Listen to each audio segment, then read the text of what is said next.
ক্ষমতার অপব্যবহার করে সরকারি বরাদ্দকৃত মালিকানা জমি নিল এনসিপি নেতা। তদবিরে জেলা প্রশাসন অভিযোগ গ্রামবাসীর। আরিফ হোসাইন, ঝিনাইদহ সদর উপজেলার ২ নং মধুয়াটি ইউনিয়নের মামুনশিয়া গ্রামের উন্নয়ন প্রকল্প ২০২৪-২৫ অর্থ বছরে জেলা পরিষদের উন্নয়ন কাঠামোর বরাদ্দের অর্থ ও কাজে একটি বিশাল অনিয়মের অভিযোগ গুরুতর আকার ধারণ করেছে। অভিযুক্ত ব্যক্তির নাম নাসির আল সাদি। তিনি এনসিপির ঝিনাইদহ জেলা সংগঠকের দায়িত্বে আছেন বলে দাবি করেন। ঘটনার সরেজমিনে তদন্তে উঠে এসেছে এক লোহমর্ষক পুকুর চুরির বিভৎস চিত্রপট। দলীয় ক্ষমতার অপব্যবহার করে এবং জেলা প্রশাসনের বেশ কয়েকজন কর্তা ব্যক্তির সুপারিশে তিনি কাজটি পেয়েছেন বলে অভিযোগ উঠেছে। এক্ষেত্রে জেলা প্রশাসনের বিভিন্ন কর্মকর্তার সাথে তার সুসম্পর্কের বিষয়টিও এলাকা জুড়ে আলোড়ন সৃষ্টি করেছে। সরকারি বরাদ্দকৃত ব্যক্তি মালিকানা জমিতে কেন, এমনই প্রশ্ন এখন মামুনশিয়া গ্রামের সাধারণ মানুষের। বিস্তারিত ভিডিও চিত্রে। আমাদের গ্রাম হচ্ছে 3টে পাড়া, উত্তরপাড়া, দক্ষিণপাড়া, মণ্ডলপাড়া। তা আমাদের এটা উত্তরপাড়া দিয়ে আমরা গোরস্থান বাজেট করেছি, ঠিক আছে। এখন উত্তরপাড়ার ভিতরে 2টো গোরস্থান, একটা পশ্চিম পাড়া, একটা উত্তর পূব পাড়ায়। এখন ওরা আমাদের গোরস্থানটা আমরা নিজে যে বাজেট করেছি, তাই ওরা আমাদের গোরস্থানটা কেটে ওখার কাজে লাগাচ্ছে। তো ওখার বাউন্ডার সব ঘিরা, আমাদের গোরস্থান কোনো ঘিরা নেই। আপনারা দেখতে পাচ্ছেন ছাগল গরু এমনি খাচ্ছে আর কি। আমরা বাধা দিচ্ছি, ওরা কাছে এই কাজটা হবেই। এই আমাদের আবেদন যেন আমাদের গোরস্থান তো অবশ্যই হয়। আচ্ছা, যেখানে আছে প্রাচীলটা হচ্ছে ওইটা কি গোরস্থান? ওরা গোরস্থান না, ওরা বাউন্ডার, যে গোরস্থান ওরা বাউন্ডার ঘিরা শেষ। এখন ওরা আরেকজনের মালিকানা জমিতে গোরস্থান দিচ্ছে, ওরা পাঁচিল দেওয়া হচ্ছে আর কি।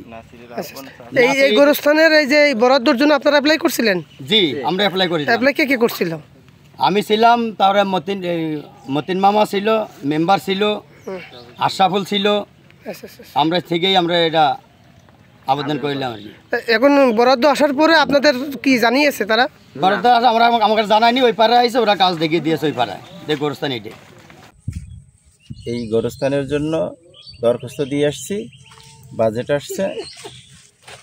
আমাদের এই বাজেটের কাজগুলো এখন বর্তমান নাসির নামে একজন আমাদের আরেকটা মহল্লার আর কি, আরেকটা গোরস্থানের ওই সাইডে ওর বাসা। ও বর্তমান সময়ে যে এনসিপি, ওই এনসিপির পাওয়ার দেখায় সে এই কাজটা কিছুদিন আগে ডিডিএলজির ওখানে যেয়ে নিষেধ করে আসছে যেন কাজ যেন না করা হয়। এরপরে গোপনে গোপনে কাজ চালু করে ওরা কাজ শুরু করে দিয়েছে। পরবর্তীতে আমাদের মহল্লার লোকজন জানার পরে মহল্লাবাসী যেয়ে ওখানে বাধা দেয়। বাধা দিলে এখন বর্তমান কাজ বন্ধ আছে। এরপরে আমি নিজে যেয়ে অভিযোগ করেছি। জেলা পরিষদে অভিযোগ করেছি? আমি নিজে যেয়ে অভিযোগ করেছি যে নাসির আল সাদি তার বাবা বলে যে তার ছেলে ডিসি সাহেবের ক্লোজ বন্ধু, তারা জোর করে কাজ করবে। আমাদের গ্রামে আমাদের মহল্লার লোকজন সব যে কাজ বন্ধ করে দিয়ে আসছে। আমি অভিযোগ দিয়ে আসছি, কারণ যে পারিবারিক মানে নাসির আল সাদির আপন চাচার জমিতে এখন বর্তমান সরকারি কাজ কিভাবে হয়? ওটা কি আসলে গোরস্থান? ওই জমিটা ওইটা গোরস্থান না, কিন্তু ওটা হলো পারিবারিক মানে ও চাচার কবর দিয়েছে ওখানে। কিন্তু এই জমি এতদিন আমরা শুনি নাই যে এটা গোরস্থান, কিন্তু আমরা সারা জীবন দেখে আসছি এটা পারিবারিক জায়গা, ঠিক আছে। তার ক্ষমতার প্রভাব খাটিয়ে এখন বর্তমান সে ওখানে পাঁচিল করাচ্ছে। আপনারা সরজমিনে চেক করেন। আচ্ছা, এই যে এখানে গোরস্থানটা, এই গোরস্থানটা কি এই সমাজের সবার? জি জি জি। এটা কোনো পারিবারিক গোরস্থান না? না, এটা পারিবারিক গোরস্থান। গ্রামের লোক সবাই গ্রামের সবাই ব্যবহার করতে। এই গোরস্থানে কি কি সমস্যা আছে? এই গ্রামে এটা এই পাঁচিল যদি না দেওয়া হয়, অপবিত্র অনেক কিছুই এখানে আসে। যেমন অনেক সময় গোরস্থান থেকে শিয়াল কুকুরে লাশও তুলে ফেলায়। আসলেই এটা গোরস্থান, এটা পাঁচিল দেওয়ার দরকারই। পবিত্রতা নষ্ট হয়ে যাচ্ছে। এই শুধু এক সাইডে প্রাচীল দিয়ে আছে, তাই তো? এক সাইডে এই গোরস্থানের জন্য আপনারা আবেদন আমরা এই গোরস্থানের জন্য আবেদন করেছি। আমাদের গ্রামে 3টা পাড়া, একটা হলো উত্তরপাড়া, একটা হলো ভিটেপাড়া, আর একটা হলো মণ্ডলপাড়া। 3টা পাড়া আমাদের এই পাড়াতে একটা আছে হলো পূর্ব পাড়া, একটা হলো পশ্চিম পাড়া। পশ্চিম পাড়ায় যে গোরস্থানটি আছে সেটা কি আছে আছে এটা হলো পশ্চিম পাড়া, এটা পশ্চিম পাড়া। জি।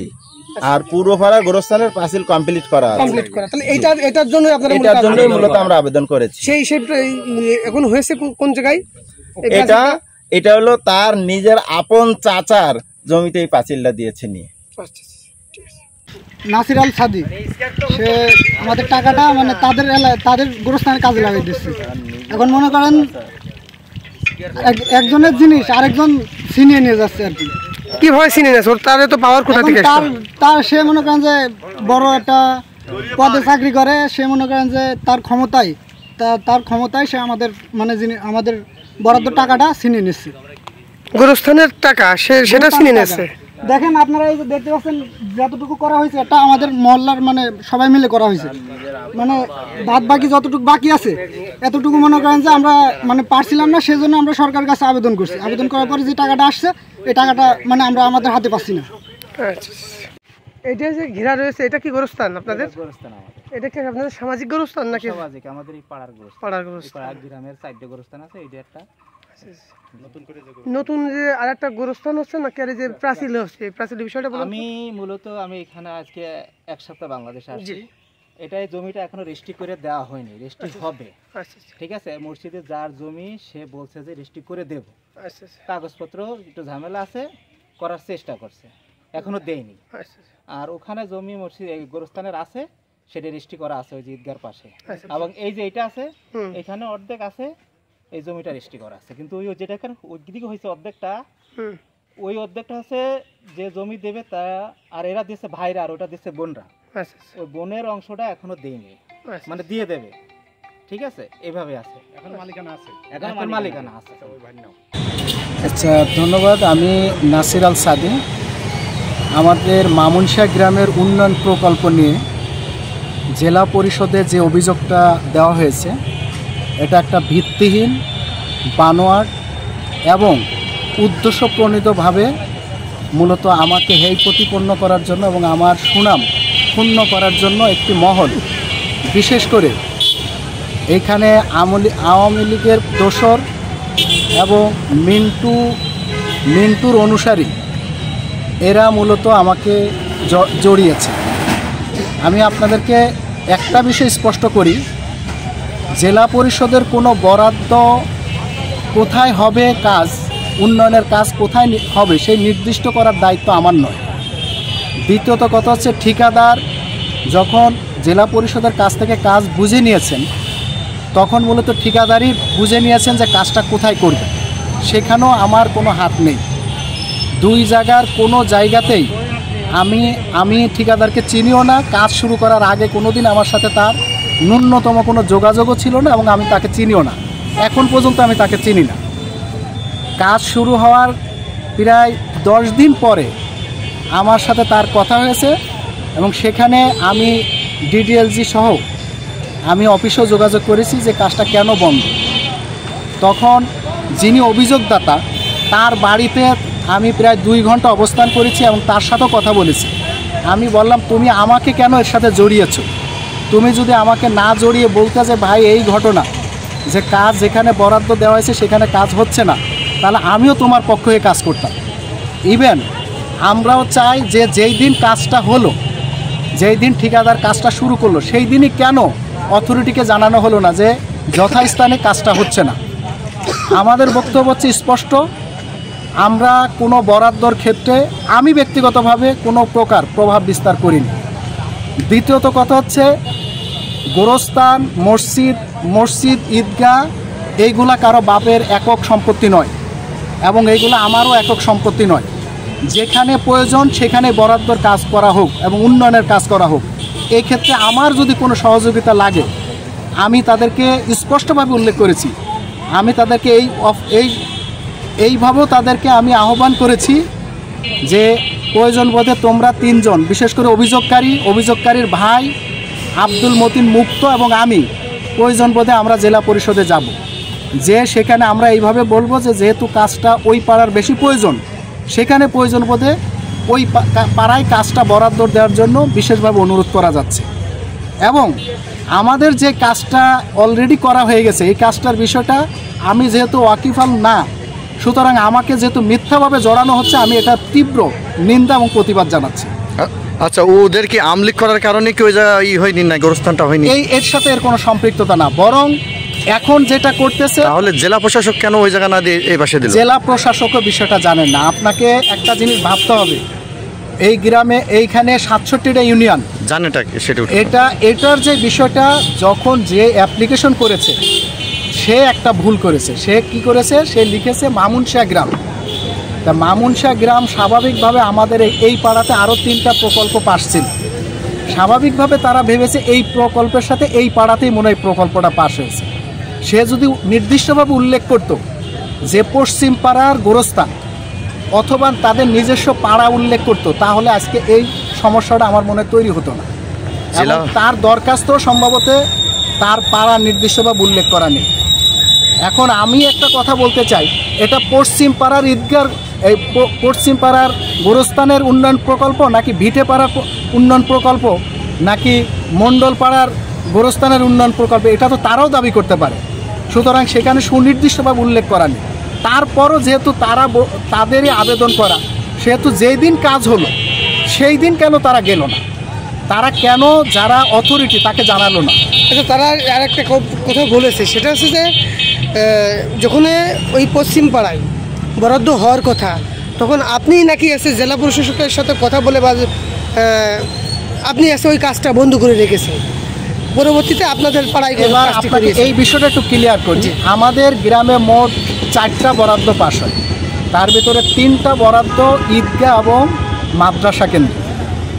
এখানে স্পষ্টভাবে উল্লেখ করছি, সেটা হচ্ছে যে মাদ্রাসার নির্দিষ্ট কমিটি আছে, ঈদগাহর নির্দিষ্ট কমিটি আছে।